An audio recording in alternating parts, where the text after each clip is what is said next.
O presidente Lula assinou na noite desta terça-feira o decreto detalhando o corte, ou melhor, os cortes de 15 bilhões de reais no orçamento de 2024, publicado em edição extraordinária do Diário Oficial da União. O valor será dividido entre um bloqueio de 11 bilhões e 200 milhões de reais e um contingenciamento de 3 bilhões e 800 milhões. Sobre esse assunto, eu converso agora ao vivo com o economista Benito Salomão. Benito, muito bom dia, primeiramente. Seja bem-vindo com a gente aqui ao canal AgroMais, tudo bem? Bom dia, Felipe Barcelos. Bom dia a todos que nos assistem.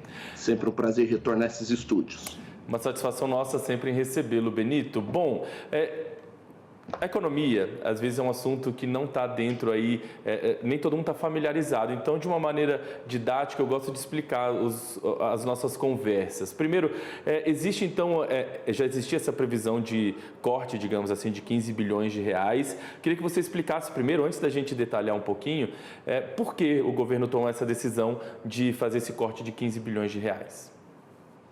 Olha, o governo está submetido a uma regra fiscal, né, que nós chamamos de novo arcabouço fiscal. Uma regra fiscal que ele próprio criou, ele próprio propôs, e que agora em agosto completa um ano. Então, esse novo arcabouço fiscal, ele impõe algumas metas em termos de, em primeiro lugar, resultado primário, em segundo lugar, em termos de dinâmica da despesa.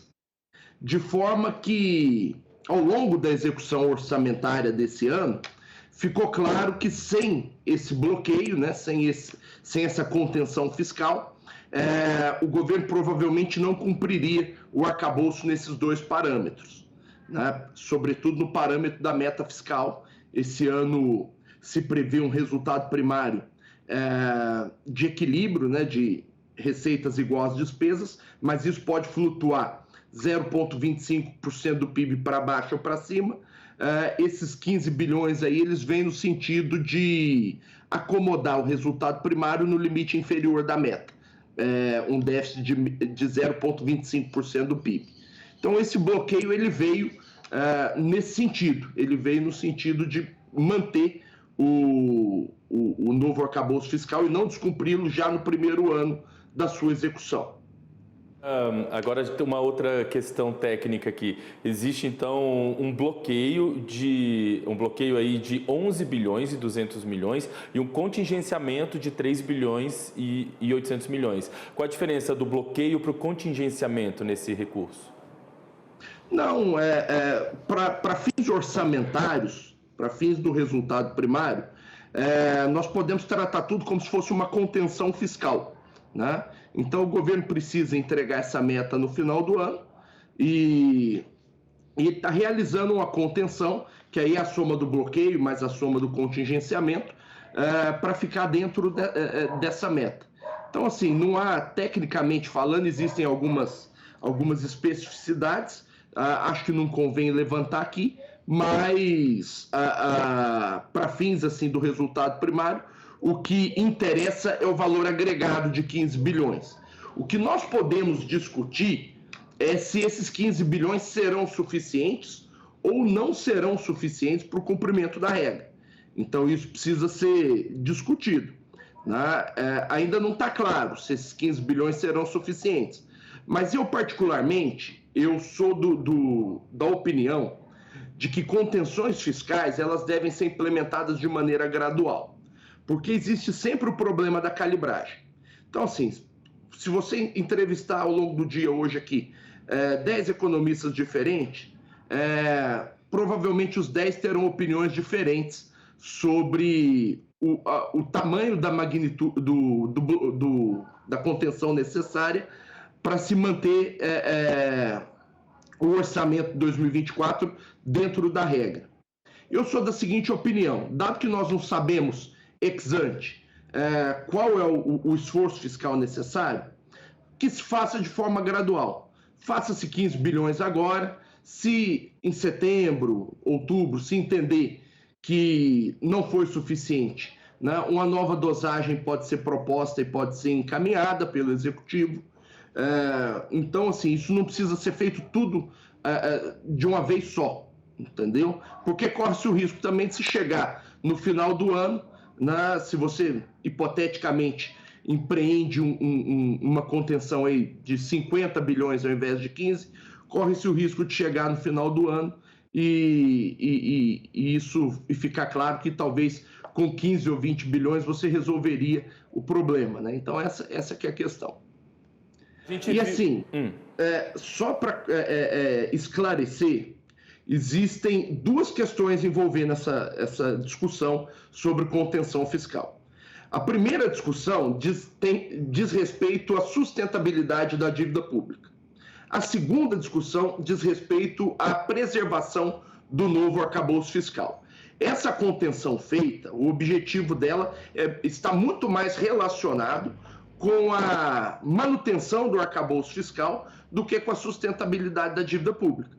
Então, o esforço necessário para se estabilizar a dívida pública, aí sim, exigiria uma contenção maior, um resultado primário maior. Agora, isso já foi discutido à exaustão ano passado. Os parâmetros do novo arcabouço fiscal, eles não foram instituídos visando uma política de equilíbrio, de sustentabilidade da dívida pública. Então, na verdade, o que nós estamos discutindo é simplesmente o cumprimento ou não do novo arcabouço fiscal no seu primeiro ano de vigência. O que foi divulgado até agora, a gente viu aí que Ministérios da Saúde, também Ministérios das Cidades, foram duas das pastas mais atingidas. Os 31 ministérios vão receber aí algum tipo de corte, né? Mas esses dois são os que foram mais, digamos assim, acometidos com esse corte.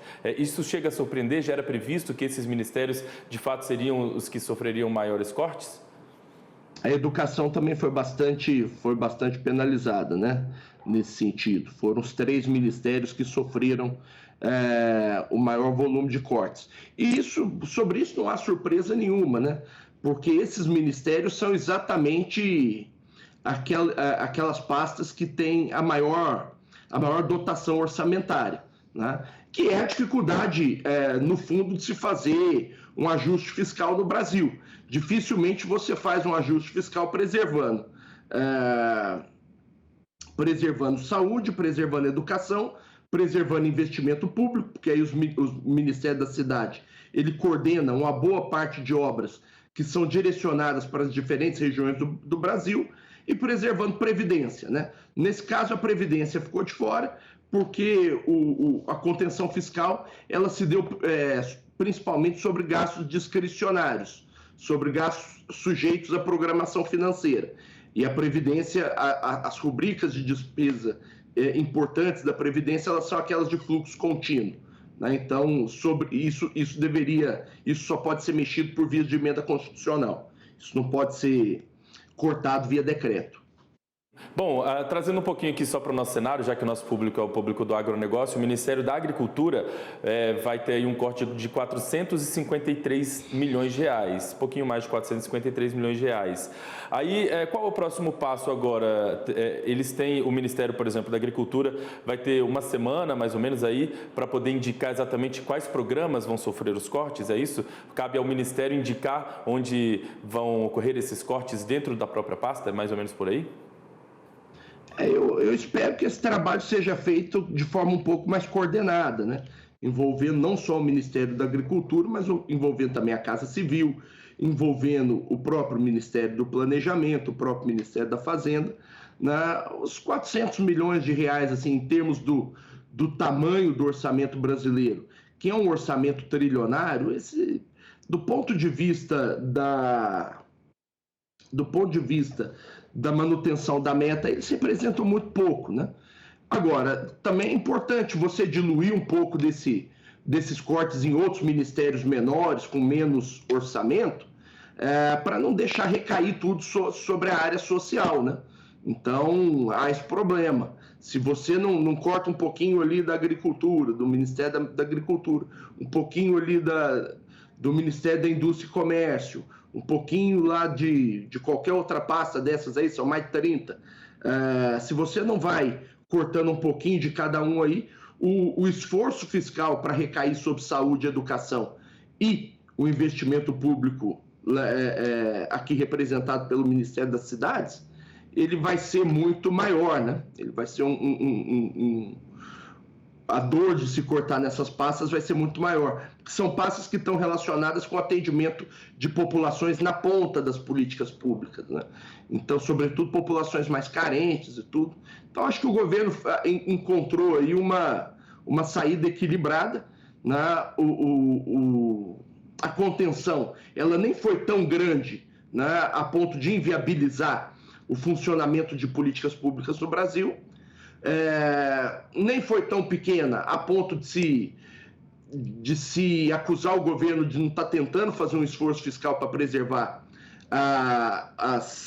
os parâmetros do NAF, né, do novo arcabouço, e ele foi distribuído de maneira, né, meio que proporcional aí, em relação à dotação orçamentária prévia de cada ministério, né? Então, é lógico, os ministérios que têm mais orçamento sofrem mais, mas aqueles ministérios que têm menos orçamento também não podem ficar de fora, porque senão o sacrifício de saúde e educação, sobretudo, vão ser muito altos. Agora, Benito, na semana passada, alguns representantes do governo teriam sinalizado que o PAC não sofreria nenhum tipo de corte, mas agora veio aí, nesse detalhamento, que o corte também atingiu o PAC, né, que é o Programa de Aceleração do Crescimento, aí, que na casa de 4 bilhões e meio de reais.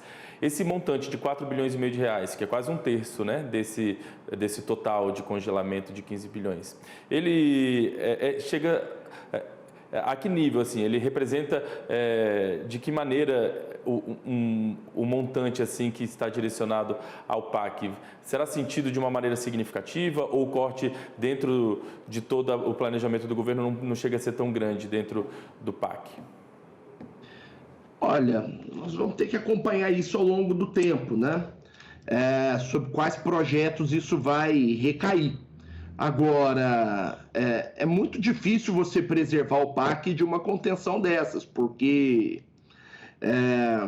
uma boa parte das despesas do PAC elas estão dentro dessas despesas discricionárias que eu falei e portanto, não incluir o PAC implicaria novamente em uma, digamos assim, de um esforço fiscal muito maior sobre outras rubricas, né? Sobre outras áreas do orçamento. Agora, em torno de 5 bilhões, né? Entre 4 e 5 bilhões que foram as contenções anunciadas. Então, de forma que nós temos que ver sobre quais projetos, né? Existem projetos no PAC que já estão em fase de conclusão, existem projetos no PAC que estão em fase de projeto ainda, em fase de planta, de licitação, etc. Então, assim, é preciso ver sobre quais projetos vão recair. Assim, é lógico, né, que o ideal, o mundo ideal, ele não haveria corte nenhum, não haveria contenção fiscal nenhuma e o governo teria os recursos para tocar todas as políticas públicas da forma que ele quer, né? Mas a economia ela não é a ciência do ideal, né? Ela é a ciência do possível. Então, o governo ele vai ter que trabalhar com essa restrição. Essa restrição ela vai perdurar ao longo de 2025, de 2026. Os próximos exercícios fiscais, eles também serão permeados por essa restrição. E o governo vai ter que sinalizar quais são as suas prioridades. E quando eu digo governo aqui, não é só a equipe econômica, não é só o poder executivo, o legislativo precisa participar dessa discussão também. Então, agora, o impacto imediato dessa contenção sobre o PAC ainda é difícil de ser estimado. Nós precisamos de ter um pouquinho mais de detalhes sobre os projetos que vão ser afetados. E com isso também nós já teremos uma sinalização de quais serão as prioridades do governo de agora em diante, dado que essa restrição ela vai perdurar até o final do mandato aí, do atual mandato ou da atual legislatura. Muito bem, Benito, eu quero agradecer demais a sua participação com a gente, uma maneira, como eu disse, muito didática de trazer as informações para a nossa audiência, que precisa estar antenada, sabendo exatamente em todos os movimentos políticos, que de alguma maneira pode refletir lá no outro lado da linha, né, que é no campo. Quero agradecer demais, desejar a você um ótimo restinho de semana. Vamos voltar a conversar numa nova oportunidade, viu, Benito? Obrigado mais uma vez. Muito obrigado, Felipe Barcelos. Um abraço a todos aí do canal AgroMais.